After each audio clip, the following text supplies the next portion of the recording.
नमस्कार, आप देख रहे हैं गढ़ आवाज। मैं हूं महावीर सिंह रमन आपके साथ, और आज हमारे साथ जो है कि मौजूद हैं कांग्रेस के बहुत पुराने युवा नेता और एनएसवाई के अध्यक्ष यानी कि यूथ कांग्रेस के अध्यक्ष, जो इस समय कोटद्वार की बात हम कर रहे हैं, पूरे पौड़ी जिले के भाई विजय रावत जी। और विजय रावत जी ने जो है कि लगभग जो है कांग्रेस पार्टी को शुरू से लेकर के और आज तक जो है कि अपना पूरा योगदान दिया है, समय दिया है। और यहाँ तक मैं समझता हूँ कि उन्होंने अपने आप को कांग्रेस पार्टी के लिए समर्पित किया हुआ है, क्योंकि जिस तरह से उनकी जीवनी है, जिस तरह से उनका आज तक का व्यवहार रहा है, कार्यकाल रहा है, उस हिसाब से अगर देखा जाए, अगले भाई ने नौकरी की ख्वाहिश नहीं रखी, अगले भाई ने शादी की ख्वाहिश नहीं रखी, अगले भाई ने किसी रोजगार की ख्वाहिश नहीं रखी, बिजनेस की ख्वाहिश नहीं रखी, क्योंकि उन्होंने सिर्फ और सिर्फ, अगर कोई उनके दिलो दिमाग में ख्वाहिश रही तो वो सिर्फ कांग्रेस पार्टी, और कांग्रेस पार्टी के लिए उन्होंने हमेशा अपना समय दिया, अपना योगदान पूरा दिया है। तो आज हम उनसे जानेंगे उनके बारे में, उनकी शुरू से लेकर के और आज तक का जो सफ़र कांग्रेस के पार्टी के परिप्रेक्ष्य में रहा है। तो आइए मिलते हैं विजय रावत जी से। विजय भाई, आपका स्वागत है गढ़ आवाज में। धन्यवाद भाई जी। सर्वप्रथम तो मैं आपका धन्यवाद कहना चाहता हूँ, जो आप निरंतर जो कोटद्वार की समस्या, जनता की समस्या उसको उठाते रहते हैं। इसलिए मैं आपका दिल की गहराई से और आपके चैनल का धन्यवाद करना चाहता हूँ। विजय भाई, जहाँ तक मुझे जानकारी है कि आप छात्र संघ से आपने राजनीति शुरू करी है, कॉलेज टाइम से, तो शुरू से एनएसवाई से जुड़े रहे। तो कब से और आज तक का सफ़र कांग्रेस का कैसा रहा, किन किन पदों पर रहे और कांग्रेस ने आपको क्या क्या दिया? सर्वप्रथम तो मैं 2006 में एनएसवाई से जुड़ा था। इंटर के बाद में जब मेरा ये क्रिश्चियन था तो उस समय एनएसवाई छात्र संगठन था, उसमें जुड़ा था, उसमें सदस्य ली थी। उसके बाद मैं निरंतर एनएसवाई के लिए और कांग्रेस के लिए कार्य करता रहा। और उसके फलस्वरूप मुझे 2010 में जब मेरा एमए फाइनल था तो मुझे एनएसवाई की तरफ से छात्र संघ अध्यक्ष का टिकट मिला था, और मैं 2010 में छात्र संघ अध्यक्ष भी बना था। उसके बाद निरंतर कांग्रेस के लिए कार्य करता रहा।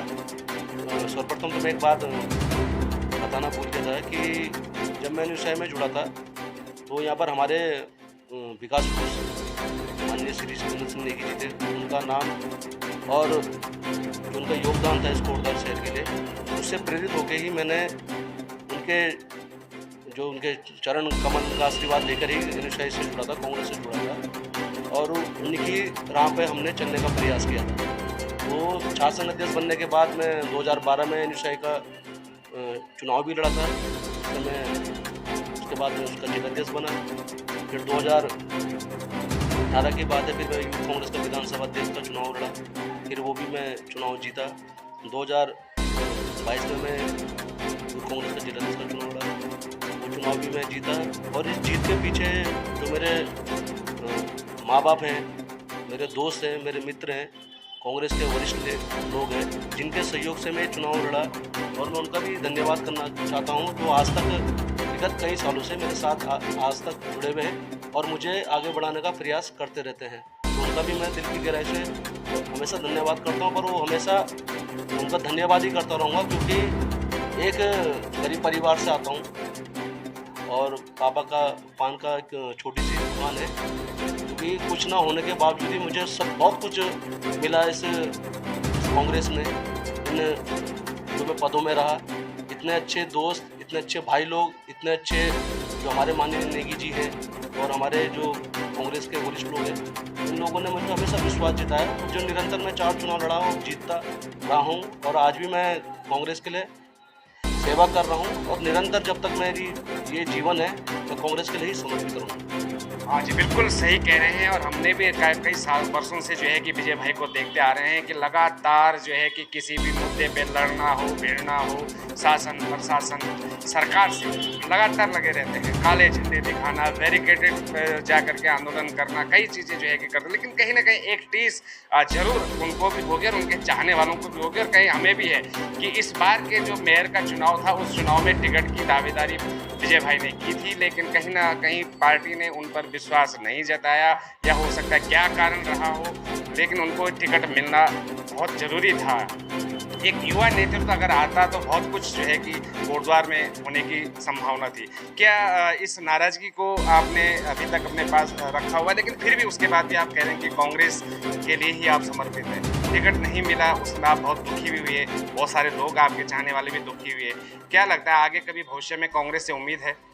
बिल्कुल, उम्मीद पे ही दुनिया कायम है और उम्मीद करनी भी चाहिए, विश्वास करना भी चाहिए, क्योंकि कहीं न कहीं आपकी मेहनत को दुनिया भी देखती है, समाज भी देखते हैं और सबसे बड़ी बात होती है कि ऊपर वाला जो कि जिसे हम भगवान कहते हैं, भगवान भी उस मेहनत को देखता है। मैं ऐसा नहीं है, मैं हुआ था हताश, क्योंकि हताश होना किसी न किसी का जायज़ होता है, पर मैंने उसको स्वीकार किया कि मिलता टिकट एक ही को ही है।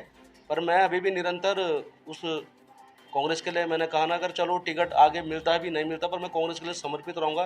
पर मैं टिकट इसलिए चाहता था कि मैं इस कोटद्वार की सेवा करना चाहता था और जो मेरे दोस्त थे, मित्र थे, जो हमारे वरिष्ठ कांग्रेसी भी हैं, इन सबकी मैं सेवा करना चाहता था कि मैं चाहता था कि मुझे टिकट मिले और मैं जनता की सेवा के लिए तत्पर।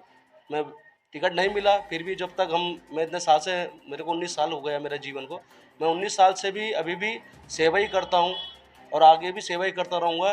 टिकट चाहे मिले ना मिले, पर मैं रहूँगा कांग्रेस में ही, ये मेरा जीवन हमेशा कांग्रेस में रहेगा। सेवा करने के लिए आपके पास एक जज्बा होना चाहिए, जो मैं आज तक पहले भी करता था। तो उस टाइम मुझे इतना नहीं था कि मुझे कभी मेरे को चुनाव भी लड़ना है, इसका मुझे कभी ख्याल भी नहीं आया।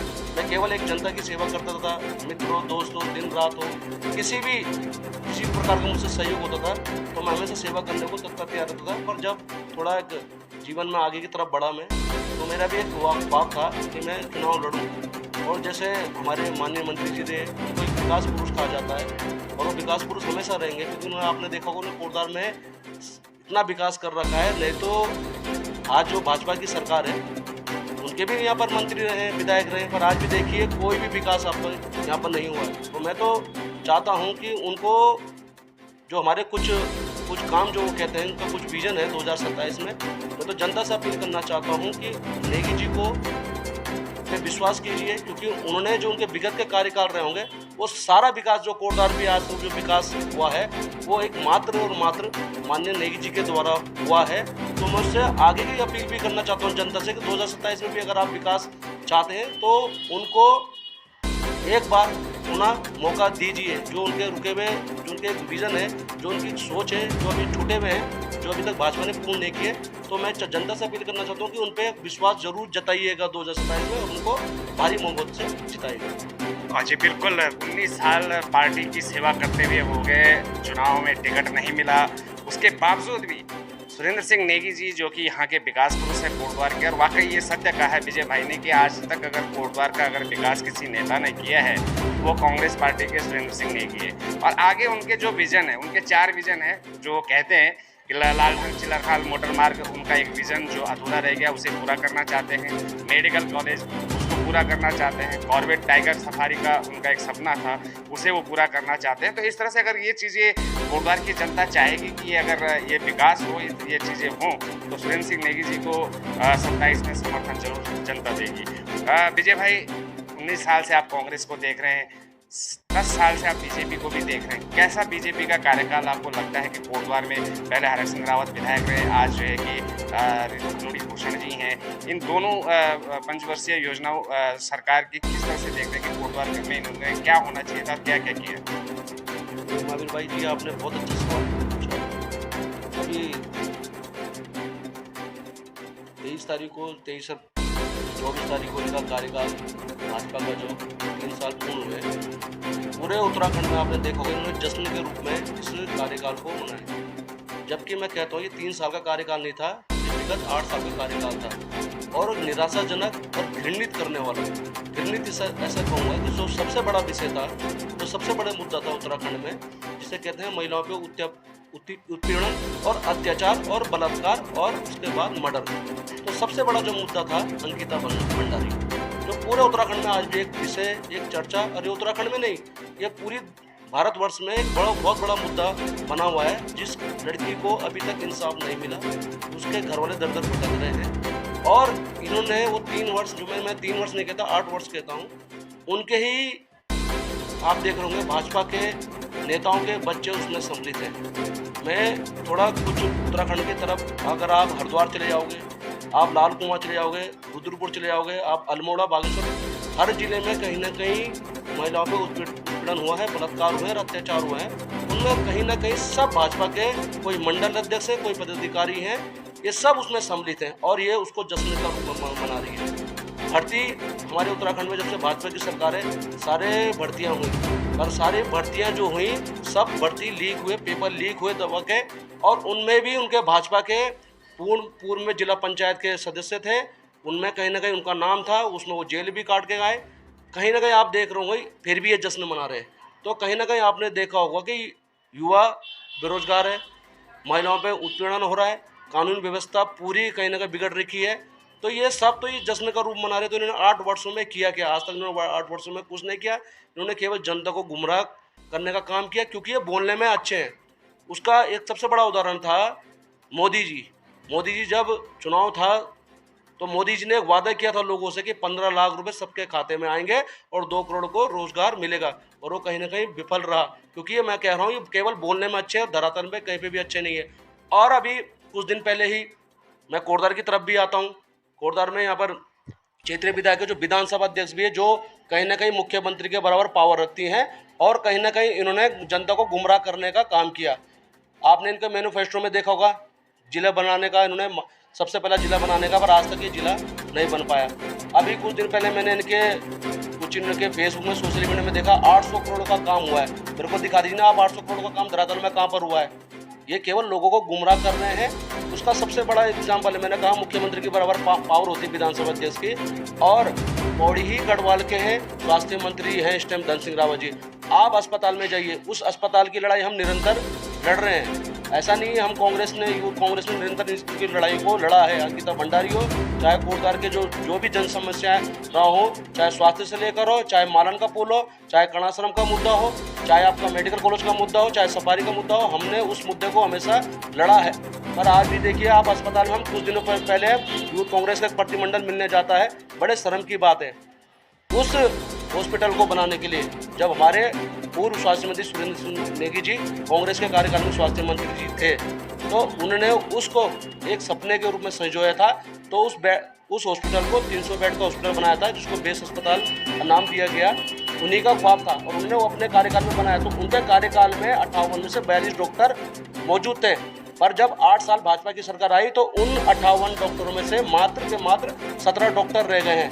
मात्र एक फिजिशियन है वहाँ पर ज्ञानी जी, जिनका घुटने का ऑपरेशन हो रखा है, वो अभी बहुत लंबी छुट्टी पर हैं और उनकी जगह कोई दूसरा फिजिशियन नहीं है। 5 स्वीकृत पद हैं फिजिशियन के, मेडिकल ऑफिसर वहाँ पर गायब हो चुके हैं। तो टोटल मिला के वहाँ पर 58। तो ये कहते हैं कि हमने 3 साल में ये काम किया। तो मैं एक बात कहना चाहता हूँ, आप ऋतु कुंडरी जी वहाँ पर जाते हैं, हॉस्पिटल में उद्घाटन करने जाते हैं, अनिल बलून जी उनके सांसद है, हॉस्पिटल में उद्घाटन करने जाते हैं। तो आपने अभी तक उन 58 पद जो पद हैं, केवल मात्र 17 पद हैं जो अभी तक वहाँ डॉक्टर हैं, तो उन 58 पदों को क्यों नहीं भरा गया है? ये मेरा सबसे बड़ा सवाल है। क्यों जनता को बेवकूफ़ बना रहे हैं कि हमने 800 करोड़ के काम किए? अरे अस्पताल सबसे मेन, भगवान किसी को भी अस्पताल का मुंह ना दिखाए, पर आज भी वहाँ रेफर सेंटर बना हुआ है, क्योंकि वहाँ कोई जाना पसंद ही नहीं कर रहा है। वहाँ से जा रहा है तो तुरंत ही कहीं ना कहीं अपना रुख मोड़ दे रहा है और कहीं ना कहीं बाहर की तरफ, देहरादून, दिल्ली की तरफ अपने को रेफर कर रहा, मजबूर हो जा रहा है। कहीं ना कहीं हमारे यहाँ 4, 3, 7 और कोटद्वार 7 ब्लॉक और कोटद्वार और कुछ विलेज के लोग भी कोई सी हॉस्पिटल में कहीं ना कहीं डिपेंड करते हैं। पर आज तक ना धन सिंह रावत जी ने इसमें संज्ञान लिया, ना ऋतु कुंडरी जी ने संज्ञान नहीं लिया, और केवल जनता का बेवकूफ़ बना रहे हैं। तो मैं अभी भी अपील करना चाहता हूँ, 2027 में चुनाव हैं, वो जो हमारे कोटद्वार के विकास पुरुष जिन्हें कहते हैं, और वो विकास पुरुष हमेशा रहेंगे, क्योंकि उन्होंने ही कोटद्वार में विकास किया है। 2027 में बहुत अच्छा मौका है इन सब समस्याओं को दूर करने का। कि अभी आपके चैनल के माध्यम से जनता से अपील करना चाहता हूँ कि 2027 में सुरेंद्र सिंह नेगी जी को भारी बहुमत से चुनाव जिताइए और कोटद्वार का विकास कीजिए, क्योंकि उनके नाम के पीछे विकास पुरुष लगा है, जो बहुत बड़ी बात है। और जब वो पेयजल मंत्री थे तो उनको भागीरथी की उपाधि भी मिली थी, तो ये उपलब्धियां उनके हैं। तो आप ऐसे मैं भारी भी बोलूँगा, ये कहीं ना कहीं पैराशूट के प्रत्याशी भी हैं, जो अभी तक पैराशूट के प्रत्याशी को लाए हैं भाजपा वाले, पर आपके क्षेत्र के, आपके बीच के नेता हैं, उनको आप चुनिए। बहुत बहुत धन्यवाद विजय भाई। और वाकई जो है कि विजय भाई ने जो सारी बातें रखी, आज एक युवा है, युवा विचार है, युवा सोच है और कोटद्वार के लिए बहुत बड़ी बात है। और अपने लिए नहीं बोल रहे, नेगी जी के लिए जरूर सपोर्ट मांग रहे जनता से। ये बहुत बड़ी बात है कि हर कोई आज अपने स्वार्थ के लिए लड़ाई लड़ता है, अपने स्वार्थ के लिए राजनीति करता है, अपने स्वार्थ के लिए जो है हर कार्य करता है। लेकिन विजय भाई ने आज तक अपना जीवन ऐसे ही व्यतीत कर दिया, पार्टी के लिए, पार्टी के लिए समर्पित हो गए, अपने लिए, अपने स्वार्थ के लिए कुछ भी नहीं किया। और आज भी जो है नेगी जी के सपोर्ट में जनता को जो है कि सब जनता से समर्थन मांगने की मांग कर रहे हैं। तो हम भी चाहते हैं कि विजय भाई आगे कोई बात नहीं, निराश होने की जरूरत नहीं है। बहुत से अभी बहुत बड़ा है आपका और आगे टिकट मिलेगा, आप भी एक दिन बहुत बड़े कोटद्वार के नेता बने, हमारी भी ऐसी उम्मीदें हैं और ऐसा विश्वास है। और कांग्रेस पार्टी से भी यही अनुरोध करेंगे कि ऐसे युवाओं को जरूर आगे लाएं और मौका देगा, अवसर दें, शायद कुछ एक नया होने का विश्वास जरूर जो है कि इसमें जताया जा सकता है। तो आइए विजय भाई से फिर दोबारा कभी मुलाकात करेंगे और बातों पे चर्चा करेंगे कोटद्वार से लेकर के। तो तब तक देखते रहिए गढ़ आवाज। नमस्कार।